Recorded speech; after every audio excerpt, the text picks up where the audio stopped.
political parties who betray that trust and who may be involved in deliberately trying to circumvent our visa policy, with the result that people end up illegally in the UK.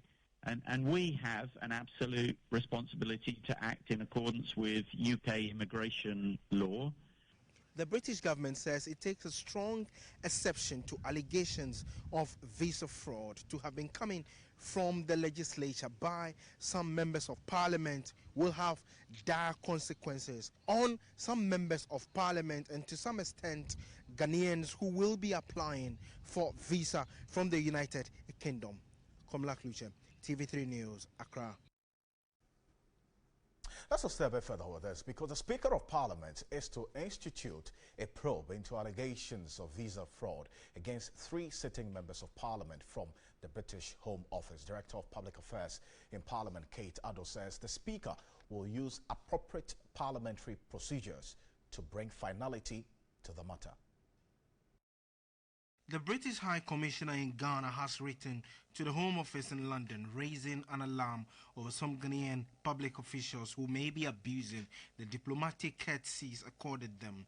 The Home Office says these actions are completely unacceptable, stating in some cases the behaviors may be criminal. While investigation is underway, the Home Office is notifying an investigation of other MPs who may be involved in the visa fraud. The letter by the British High Commission suggests an investigation to the existence of a Guru boy by the name Apia, who is also linked to the cases. The High Commission has informed the Speaker that given what has transpired, MPs wishing to travel to the United Kingdom must do so through the protocol office and must be officially linked to parliamentary business, or if for private reasons, apply through the online process. The letter is also raising issues with the continuous holding of diplomatic passports by past MPs. The African Center for Parliamentary Affairs says the image of Ghana's parliament has again been dented, asking Speaker Professor Michael Quay to cleanse it. We move with parliamentarians. I just came here to the House of Commons. We had a program on Monday. And sometimes when we do these programs, we travel with members of parliament. You don't want, someone who has a genuine case, someone who is going to do real work, to be frustrated because of actions of a few members who don't conduct themselves well. Parliament says the matter will be treated with importance. Mr. Speaker has planned some punitive actions against the members involved, and when he comes, these things will be rolled out. He is very upset about the fact that members of Parliament would be found in such situations, and members are encouraged, to desist from things like that. The named members of Parliament have declined commentary on the matter. Komla Kluche, TV3 News, Accra. We'll bring more on this within the bulletin, but let's turn our attention to other stories now. As a group of nurses comprising of psychiatric nurses, general nurses and midwives picketed at the Ministry of Health for the past 3 days have finally called off their action. The coalition, however, directs that they will picket at the presidency if the issue is not resolved by May 5 this year. According to Coalition of Unemployed Nurses, the Health Ministry has not shown any commitment to address their concerns despite persistent calls made on them. Some of the protesters chanted, "No clearance, no going home," insisting the ministry should come clean on the supposed 11,000 persons who have been issued clearance. The members of the coalition claimed they are yet to be posted 2 years after the completion of their program. The members stressed last week the Vice President, Dr. Mahamudu Bawumia, disclosed that 11,000 nurses had been given clearance for employment. But the nurses are skeptical about the Vice President's information. There's no any batch for diploma nurses who are in the house apart from us. So if they have given 11,000, then they should tell us who are the people that they've given it to. It's a simple matter. The coalition, after calling off their action, gave a new directive that if their problem is not resolved by May 5, they will this time picket at the presidency. The Ministry of Health Chief Director Afisa Zakara assured the nurses that plans are far advanced to provide for them. Whatever plans we have to execute where finances are concerned, definitely we need to budget and make sure that when these people are working, we have funds to pay them. Last month, there was a similar incursion by aggrieved nurses who stormed the Ministry of Health, protesting government's decision to halt their recruitment into public health institutions. The protesters stormed the premises of the Ministry of Health to protest for hours. All right, so President Akufo-Addo has urged Ghanaians to ignore accusations he's against mining activities, insisting he's rather against illegal mining activities that is destroying water bodies across the country. The president was speaking at the commissioning of an ICT center at Swabe in the Denchembo district of the Eastern region. The community of Swabe is one of the deprived communities in Achimwenchi in the Denchembo district of the Eastern region. The well-furnished ICT facility constructed by an indigene and renowned statesman, Professor SKB Asante, is to boost science education in the community. At a mini Deba, the chief of Achimwenchi, Dasibre Nyakwa Esumedu, Apia, called for development projects in the area. Communications Minister Esela Usu promised to improve internet access in the community to allow for a good use of the facility. Professor SKB Asante was hopeful the ICT center will improve education standards of the people.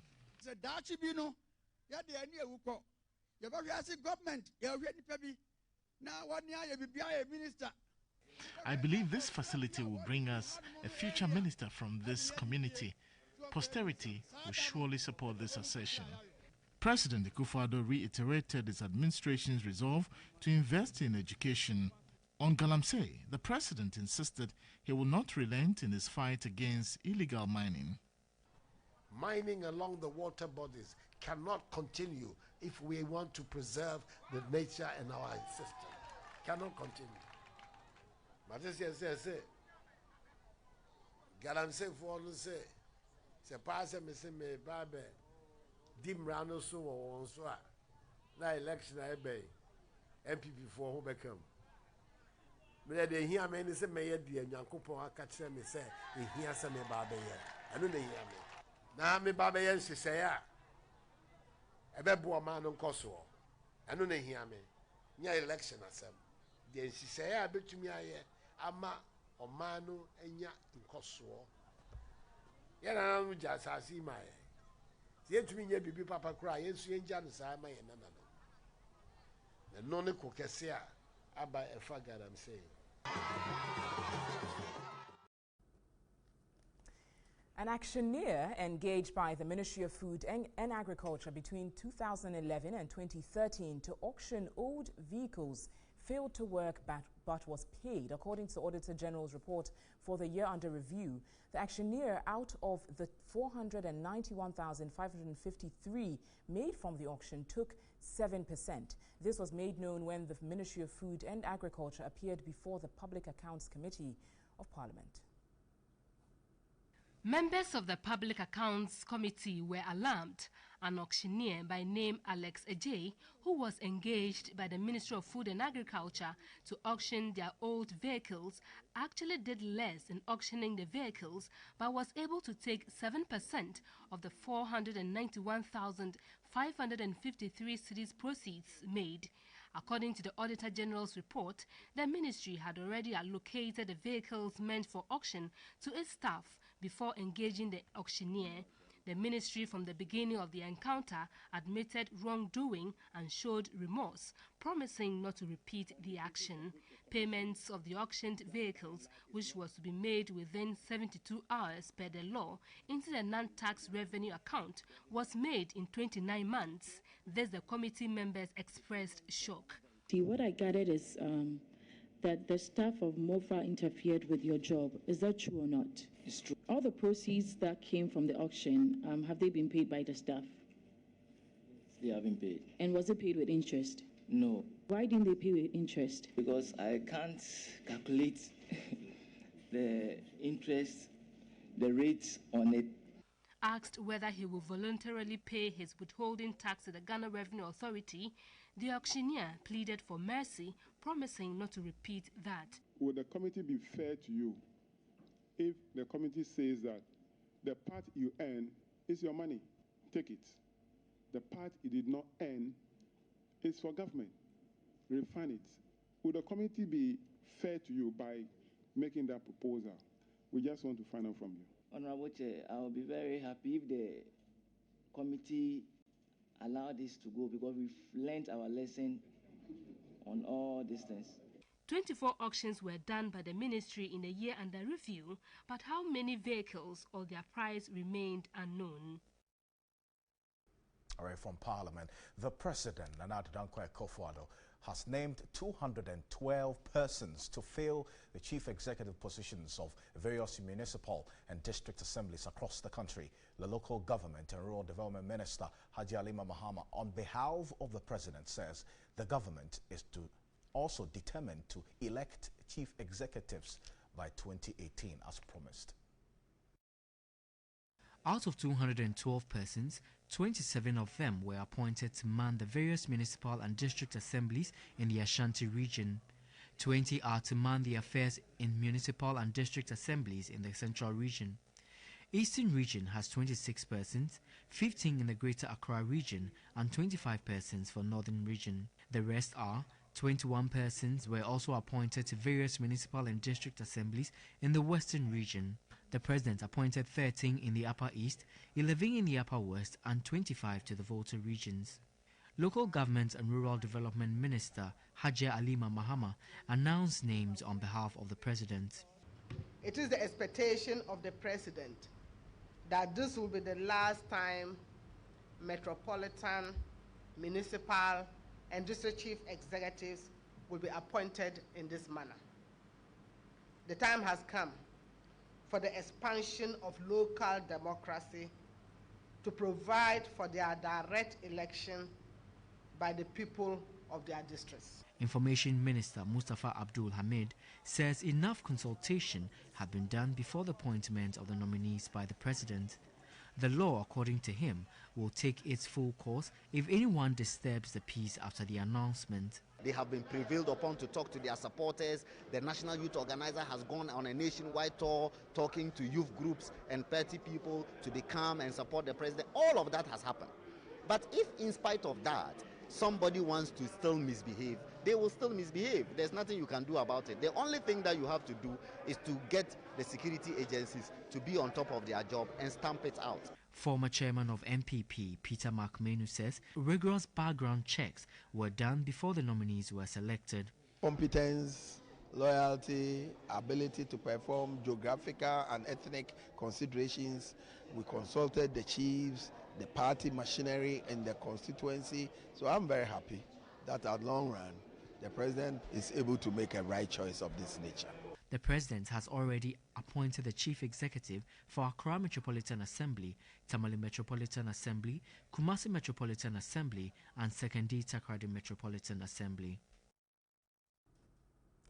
Some irate youth of Sagnerigu district in the northern region have gone on rampage in protest against the newly appointed District Chief Executive Idrisu Mariama. They burned tires at the roundabout of the Tamale Sports Stadium to express their dissatisfaction with the appointment.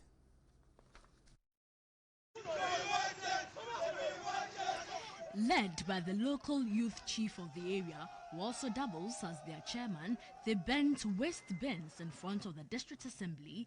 Chairman of the NPP in the area, Adam Musa Zaki, explained they do not know the newly appointed district chief executive for the area, warning they will not cooperate with her if the president fails to revoke the appointment. The rampaging youth threatened to burn offices of the district assembly. All workers of the assembly deserted the office for fear of their lives. Officials of the assembly refused to comment on the issue, saying that only the coordinating director is mandated to speak to the matter. A member of the MPP youth, Yakubu Abubakari, insisted they had worked hard for the party, noting their unwillingness to cooperate with the new DCE. The group, however, failed to mention a name as their preferred candidate for the position. Well, it is not only in the Asiedu-Dartey district that there's been reactions. We're also getting report. The Upper East Regional Minister, Roxanne Bukhari, has visited the Boko West district to assess the extent of damage caused by rampaging NPP youth on Tuesday. The minister expressed disappointment in the behavior of the youth. Following the riot by the youth group over the appointment of Victoria Yamba, series of meetings to resolve the issue have taken place. The regional minister, together with some security heads in the region, visited facilities destroyed by the youth. He advised the youth to be law-abiding and respect the choice of the president. It's unfortunate. And I hope that the security do your work, get the people arrested. I'm sure we have gone so far. Make sure that those who are involved should be arrested. Ardent President Nana Akufo-Addo respect the views of the party grassroots and will not do anything to jeopardize that respect. District Coordinating Director of the area, David Nare Pobinyere, charged the Regional Police Command to make sure the perpetrators are brought to book. Meanwhile, calm has returned to Zebila, although Victoria Yamba, who was the reason for the riot, has been confirmed as the appointed DC of the area. So let's get a bit more on this. Dr. Vladimir Nchidanso is Executive Director of the Center for Local Governance Advocacy. Doc, thank you very much for your time this evening. Great to have you. Now, this violent reaction to the announcement of these MMDCs is widespread now, from Sagnelugu to Zebila to Amansia to Boho to Tolong. We're getting the reports. What do you make of this situation as we speak? It shows the extent to which lawlessness and the lack of rule of law or awareness of it thereof has descended to those levels. It's not the first time. Since we entered the Fourth Republic, it has been so that anytime any president puts up names, people will just take the law into their own hands. At a point in time, I got so much worried that the Prime Minister was chairing a function for some bidding processes, and people entered, desecrated the place, and burned the bidding papers. These are all criminal acts, but it is because we have politicized criminality. Criminality has now gotten political colors, and that is why we are not allowing the police to act. I strongly suspect that, number one, we need to actually let the police work and let the courts, let the penal system work seriously. That's number one.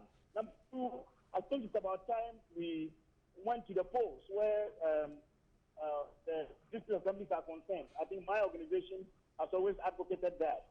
If the people elected their own officers, they wouldn't do that. And if they did, it would amount to something more else. So it's an indication of the very fact that there is lawlessness in the country at a very high level. Well, two, that these assemblies must now have their own say. They must have their own way of nominating their own leadership. We talk about the police working. Well, the Minister of Information, just before we spoke to you now, is saying that they've directed that the police should be on guard at various districts to respond squarely to all of these reactions, the violent reactions to this announcement. But clearly, there's a lot more that needs to be done in this direction. Sure, I agree. I mean, but the police must work. That's the point. That's the first point to start, that there is law in this country. The person who has been appointed, I don't like him, but what does the law say as to how I should address that issue? Can we have that sanity? The police, it starts with the police. If the police are able to make arrests, the people are punished, the culprits are put in jail and things like that, we now know that, oh, no, this is not a way to do things. Well, when you listen to the youth, democracy is becoming too much in this country. Great. When you listen to the youth, their point of disagreement is that, well, these persons that have been nominated, they do not know them, they did not contribute to the electoral fortunes of the NPP in the area. So you remember this Ashanti Regional Coordinating Council, the security coordinator there, where the Delta Force went in there saying he's alien, they don't know him, he did not contribute to electoral fortune. It's the same language that is flowing through the various youth who are protesting these nominations. What do you make of that politics of patronage? That language changed what we are saying, that the police must be allowed to seriously work. It doesn't change. That language, the language, yes, teach and whatnot and whatnot. So is there no methodology, is there no way of teaching this? But is Ghana lawless? So next time I don't agree to the food my wife is giving me, then I take a petrol and breathe air. There must be a methodology of addressing these issues. So it doesn't change. The people are not known, and so what? And I do not think that it is the case that you have to be known before the president nominates you. That criterion is not there in our laws, is it? If the such criterion is not there in our laws, why do they take arms with what the president has done? They can change the person through petitions, through picketing, through demonstrations. But to spoil things, government property, is criminal. Doc, I want to thank you very much for your time this evening. You are very welcome. That's Dr. Vladimir Tridanso, the Executive Director of the Center for Local Governance Advocacy. So live here on News 360. We'll be back shortly with some more stories. Stay with us.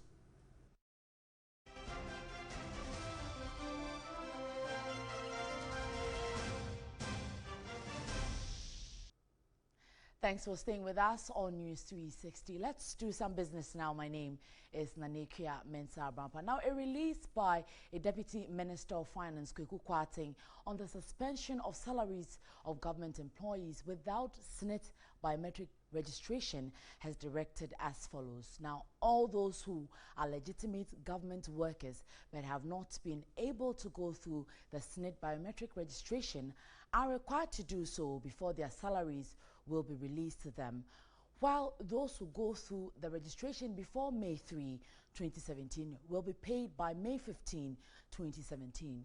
Those who have gone through the SNIT biometric registration but have been mistakenly blocked can be assured that by the same May 15, 2017, their salaries will be released to them upon resolution of the errors. Now, the release said government is grateful to all stakeholders for their support in assisting government to clean the payroll and make savings for investment into the lives of the citizenry.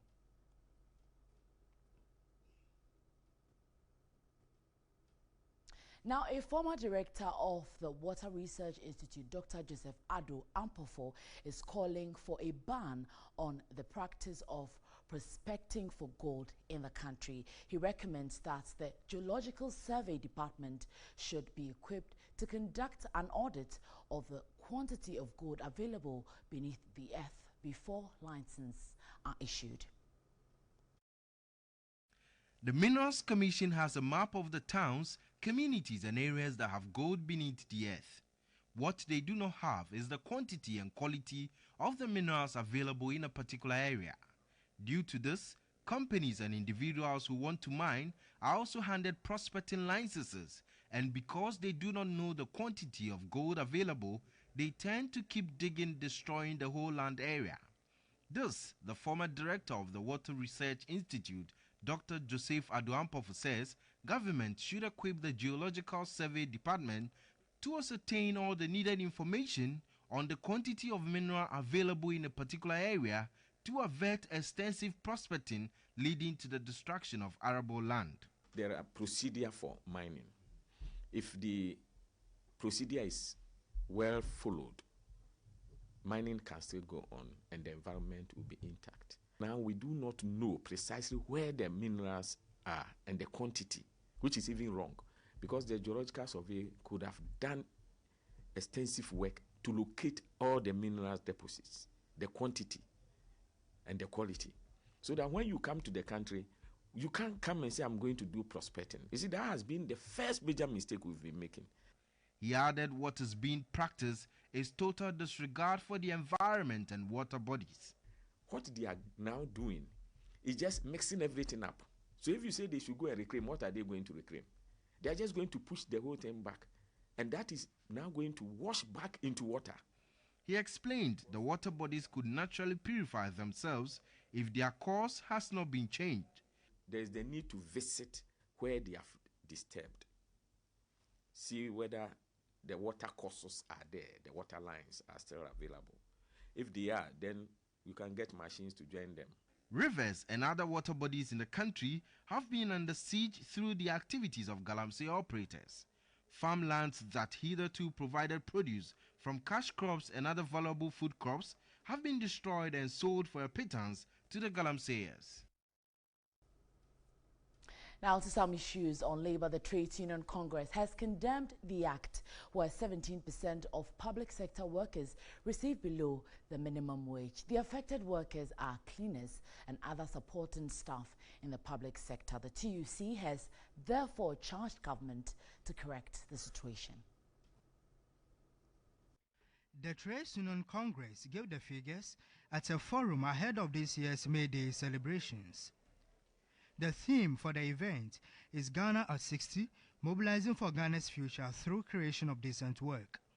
Currently, the minimum wage for 2016-2017 is 8 cedis a day. However, available figures from the TUC suggest that 27% of those working in the informal sector earn below the minimum wage. Again, those who are also employed in the private sector, 25% of them also receive below the minimum wage.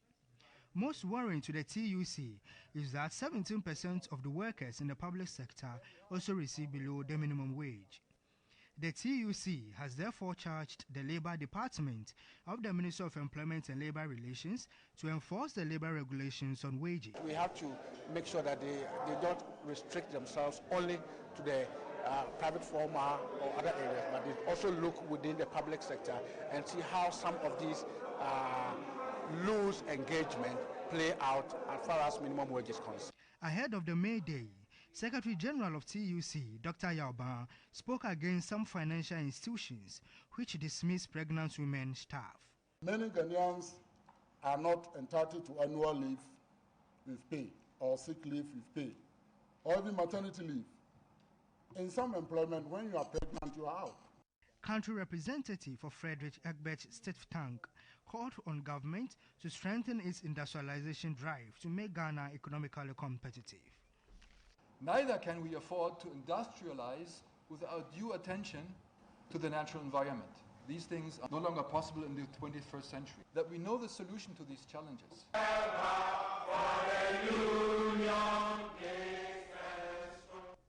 And on energy, Ghana is expected to add 350 megawatts of electrical power to the national grid in the last quarter of this year through the Senpower combined cycle gas power plant. The power plant, to be constructed over a 32-month period, is currently 80% complete.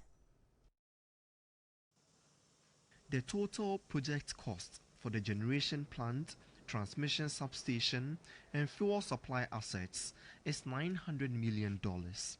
The power plant components include GE gas turbines tri-fuel plant to use crude oil, diesel and gas, heat recovery steam generators and steam turbines.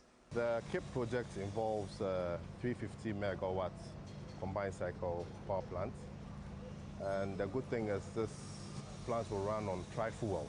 Senpower is to use crude oil initially before switching to gas when supply is available. We included the fuel financing into the project cost. So that's why, for example, some people would say, if you look at the cost of Senpower versus the capacity of the plant, they will say it's expensive. The plant is expected to provide approximately 600 jobs during the peak of construction and help increase Ghana's dependable installed generation capacity by 13% when fully operational.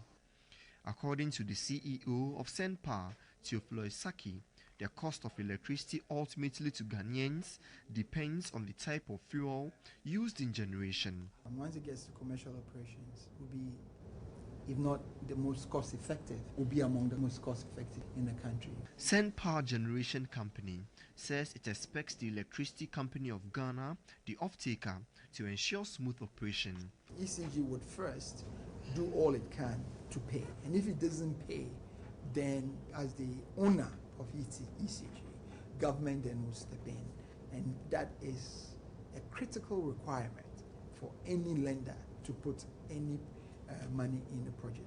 The Kpung Senpower Independent Plant is situated at Kpung near the heavy industrial area of Tema and has a 25-year lifespan. There's more news on our website, is 3news.com. You can visit there and get more business updates. My name is Nanekia Mensah-Brampa. That's it for business.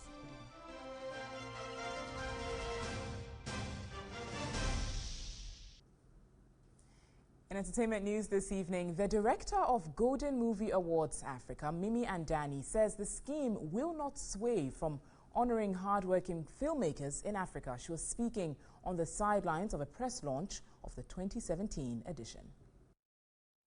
The director, Mimi Andani, insisted the scheme is not to award popular actors and actresses, but encourage hard-working African filmmakers to do better.